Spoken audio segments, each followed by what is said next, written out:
We'll call the annual meeting in the New Ulm Economic Development Authority for Tuesday, January 12th, 2016, 8 a.m. to order. We do have, first item on the roll call, we have a quorum. We'll start with item number 2, Oath of Commissioner. I will read your oath. Just repeat after me. I, Susan Fix, I, Susan Fix, do solemnly swear do solemnly swear that I will support the Constitution of the United States that I will support the Constitution of the United States and of the state of Minnesota, and of the state of Minnesota, and faithfully and impartially discharge the duties of the office and faithfully and impartially discharge the duties of the office of Commissioner of the Economic Development Authority, of Commissioner of the Economic Development Authority, said City of New Ulm, said City of New Ulm, in the County of Brown, in the County of Brown, and State of Minnesota, and State of Minnesota, to the best of my judgment and ability, to the best of my judgment and ability. so help me God. So help me God. Welcome. Thank you. Welcome aboard. Thank you. Sucker. Okay, item number 3, consider annual election of officers. Mr. Chair, I'll offer a motion to leave the standing, or the president, vice president, and the secretary remain the same. I'll second that. We got a motion and a second for no change. Any discussion? You agree with that, Mayor? Okay. All in favor, say aye. Aye. Opposed, no. Motion carries. Item number 4, approval of the minutes of the special EDA meeting held on December 8th, 2015. I'll move it. Second. We got a motion and a second to approve the minutes. Any more discussion? Seeing none, all in favor, say aye. Aye. Opposed, no. Motion carries. Item 5, from the EDA staff regarding the administrative activities during the month of December 2015. Heather? All right, good morning. We will start with the Section 8 report on pages 1 through 5. We have. your mic here. Oh, okay.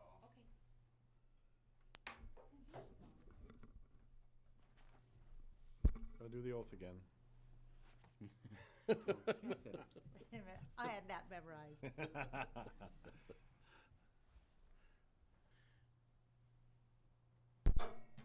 mean, I could have just had you recite it. No, I didn't. I didn't.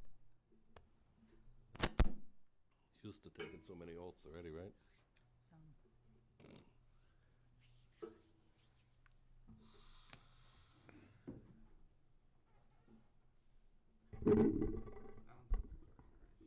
Okay. All right. All right, getting back to the Section 8 report, we have 100 vouchers on the program for the month of December. Disbursements from HUD exceeded payments to landlords in December by just over $3,600. Administrative fee disbursements exceeded expenses by just under $1,600 for the month.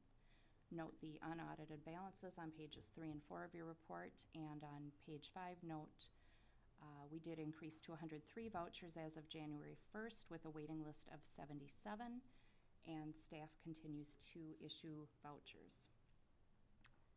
Any questions on the Section 8 program? Moving on then to public housing on pages 6 to 9 of your report, note the monthly and year-to-date activity. As of December 31st, revenues have exceeded expenditures by just over $3,200. All 50 units are fully leased, and we have 65 on the waiting list for Broadway House and 65 on the waiting list for family units. Moving on to the EDA fund on page 10, note the cash assets of $501,394. The increase in revenue in December is due to the second half EDA share of the property tax settlement from Brown County. And on page 11 of your report, you have the Property Rehabilitation Loan Program. Note available funds of about $345,160 there. And Heather, can you go back to page, or the EDA thing again, just to remind me again about the tax settlement from Brown County, what that was about again? That's our levy, I believe. We get a first half of the year, and then the Okay. second half of the year. All right, thank you. As people pay their property taxes. All right, Moving on to page 12 then, the rental property fund, cash assets there of $66,840. And moving on then to the Garden Terrace Apartments on pages 13 through 15. Currently have 85 units leased with 53 on the waiting list, 3 current vacancies, 1 turnover this past month, and they have 1 move-out notice pending for February. And that one was, they had opted for the 6-month lease option that we approved about a year or 2 ago. Built a house, the house is done, so they're moving into their house. So that was a nice option for that household. 1 unit's been vacant for several months. It's the 1-bedroom handicap unit that they have a hard time leasing because of the layout of that unit. Any questions? Anybody have any questions for Heather? Not, would entertain a motion. So moved. Second. We got a motion and a second accepting the Economic Development Authority Administrative Activities Report. All in favor, say aye. Aye. Opposed, no. Motion carries. Item 6A, consider resolution approving the fair share market rent payment standards in Section 8 Housing Choice Voucher Program effective December 10th, 2015. All right. Heather? And for the benefit of our new commissioner, I'll try to give a overview of this. Feel free to ask questions. The Section 8, we'll start with the fair market rents. On an annual basis, the Department of Housing and Urban Development issues new fair market rents. Those are based on each county in the United States. And they're gross rent estimates that include rent and tenant-paid utilities. So they vary by each rental property, whether the tenants pay utilities or not, and what utilities they are responsible for as a renter. Fair market rents, the new ones are effective December 2015. They're set by the federal government. You can see what the current fair market rents are for 1-bedroom, 2-bedroom, 3-bedroom, and 4-bedroom units, and what the new fair market rents are as of December. The 1-bedroom fair market rent actually went down.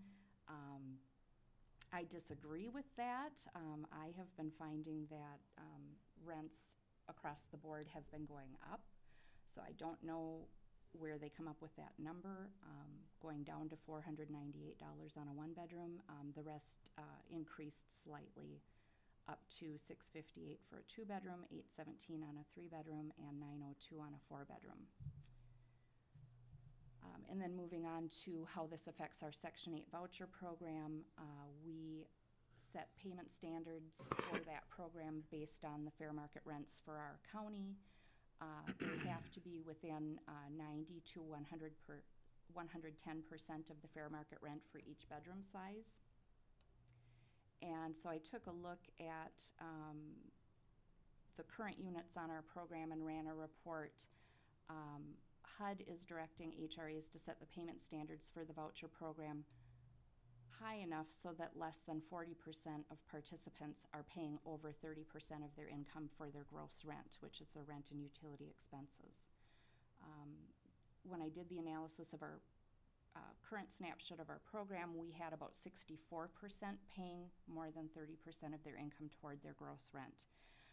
So I worked the numbers and I came up with, if we go to 105% of the FMR on the 1-bedroom and set a payment standard of $522, and on the 2, 3, and 4-bedroom, set it at 100% of the fair market rent, we can get those numbers down under 40% as HUD is recommending. The notice that we got said that if we didn't do that, they could force us to change them anyway, so I'm just going to try to be in compliance with their goal to avoid that. So that is what I am proposing for the payment standards then for the Section 8 program.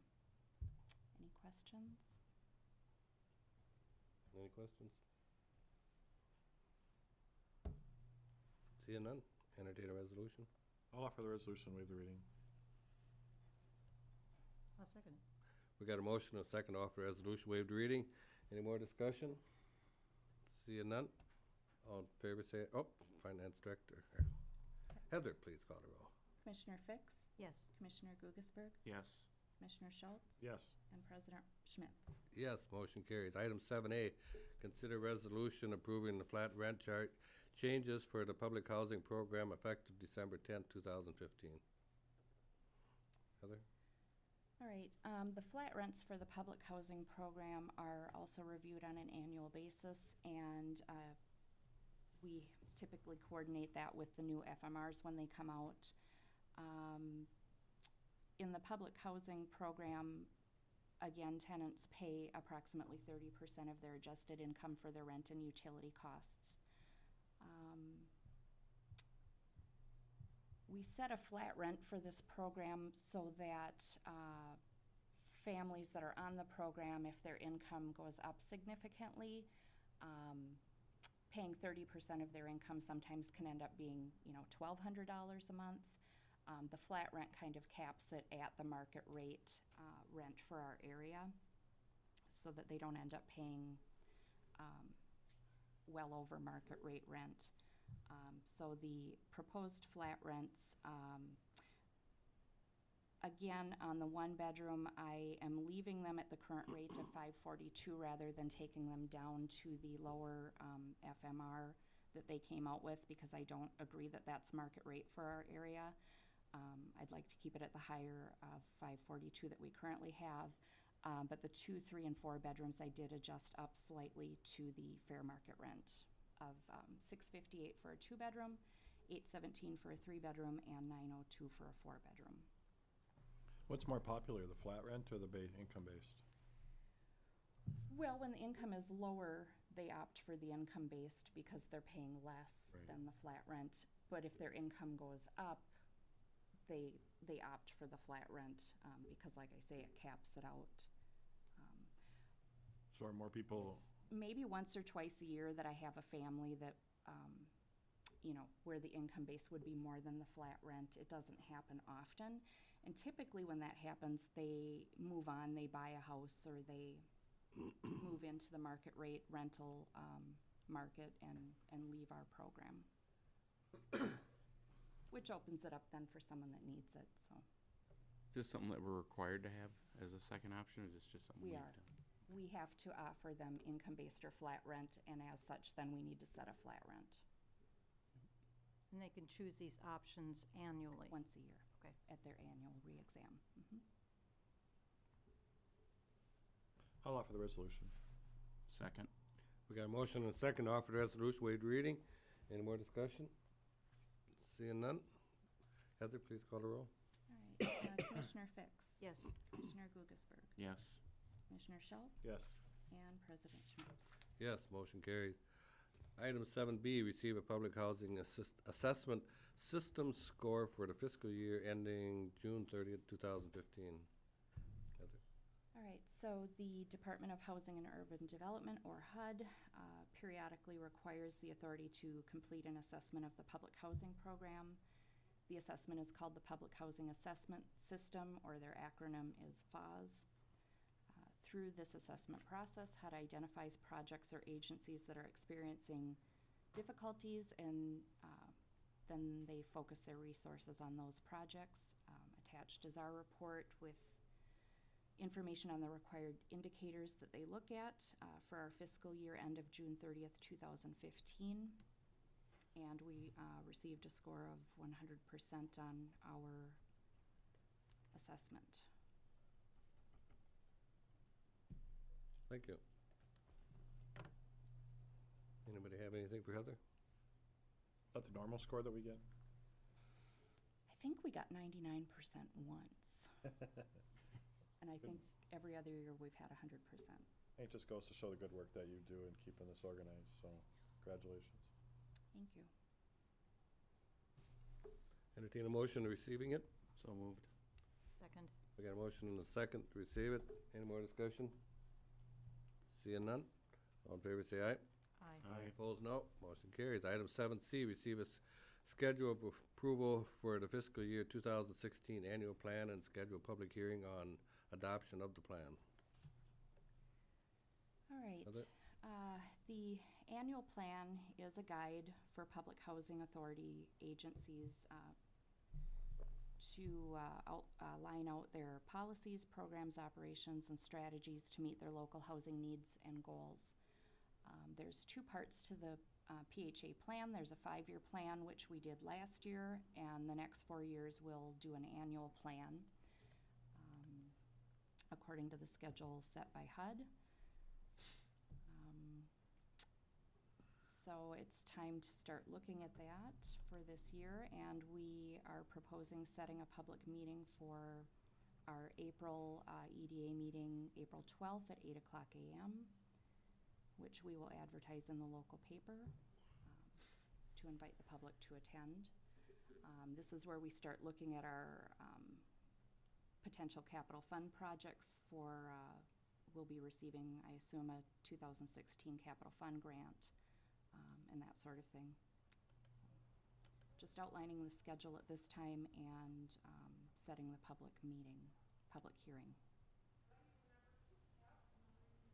I'll offer the motion. A second. We got a motion and a second for a public hearing to be held on Tuesday, April 12th, 2016 at 8 a.m. Any more discussion? Seeing none? All in favor, say aye. Aye. Opposed, no. Motion carries. Item 7D, consider motion authorizing payment of the public housing program claims. Anything jump out at you, Heather? Nothing? I'll move it. I'll second it. We got a motion and a second to approve the payments. Any more discussion? Seeing none, all in favor say aye. Aye. Opposed, no. Motion carries. Item 8A, consider motion authorizing staff to apply for funds from deed. Heather? Brian, do you want to go over this one, or do you want me to? Why don't you just go over it? All right. So DEED is accepting applications for a workforce housing development program grant. The program targets communities in greater Minnesota where a shortage of housing makes it difficult for businesses to attract the workers that they need. Line out their criteria, and we have determined based on that we would be eligible to apply for these grant funds.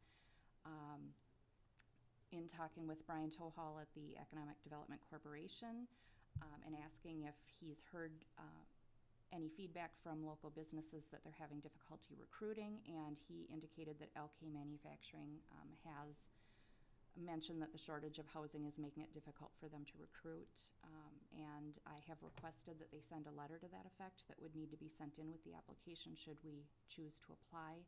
I have not received that yet. He is following up with them to see if we can get that. The application deadline is this Friday, so I will need that if we choose to submit the application. Are there any questions or discussion? I would bet you could get a letter from Toby Fryer at the hospital too as a, I think he's mentioned it in the past anyway. Okay, yeah, we may need Maybe to it's backup. try someone else. Yeah. So is this just, we would apply for it, and if we get it, then we'll decide what we want to do with it? It's not something do we have any idea what you want to build or what we want to? Well, it'd be rental property. You could either look at, multifamily. We talked at one point of doing Garden Terrace 3. We've got Milford Heights where we could, look at rental, workforce housing. We got land, so just determining what project and depending on how much money is allocated also. It's going to probably dictate what kind of project we look at. What's the maximum amount we can apply for? Have we decided how? Was that on there? I don't remember. My first thought is maybe like $1 million or something like that. This has been they set a trial project of this out last year, and it was more focused, I think, at with the community that Artie Cat is building snowmobiles in, kind of a thing. They were just saying, you know, we're a town of 1,800 people and we got 4,000 employees. We need housing. So they did that for 2 communities last year. And then the legislature said, yeah, this is something we want to open up to all rural Minnesota that fit the criteria. Sure. And so I think it's an effort on our part to, I think, meet a need in the community Mhm. and access state funds for it. Great. Have a motion? So moved. I'll second it. We got a motion and a second authorizing the application for workforce housing grant. Any more discussion? Seeing none, all in favor say aye.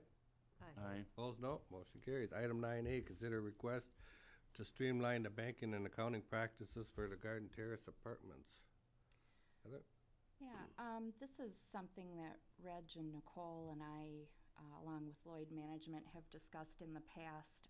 We have not done this until, or proposed this until now, because we still had a mortgage on Garden Terrace 2. Now that the buildings are debt-free, it was time to revisit, and it makes sense at this time to maybe look at streamlining the bank accounts for those buildings. We have currently the Garden Terrace apartment bank accounts at Franson Bank. All of the other city accounts are at Citizens Bank, so we'd like to get them all at one bank. Authorize Lloyd Management to sign the checks to the vendors and consolidate the Garden Terrace 1 and 2 funds from separate funds into one fund. So just streamline the banking processes for Garden Terrace Apartments. Okay. I'll move it. We got a second? Second it. Okay, we got a motion and a second. Any more discussion? Seeing none, all in favor say aye. Aye. Opposed, no. Motion carries. Item 10A, consider resolution commending Jeremy Berg for his 6 years of service with the Economic Development Authority of the City of New Ulm. I'll offer that resolution. I'll second it. We got a motion and a second. Offer the resolution, waive the reading. Any more discussion? Just a big thank you. I mean, 6 years is a lot of time to give up, as a lot of our folks do on many of our different commissions, and make our city run better and prosper, and I commend Jeremy for his 6 years of service. Thank you. Heather, please call the roll. All right, Commissioner Fix? Yes. Commissioner Guggisberg? Yes. Commissioner Schultz? Yes. And President Schmitz. Yes, motion carries. And thank you, Jeremy. Item number 11, from the New Ulm Economic Development Corporation Coordinator regarding activities during the month of December 2015.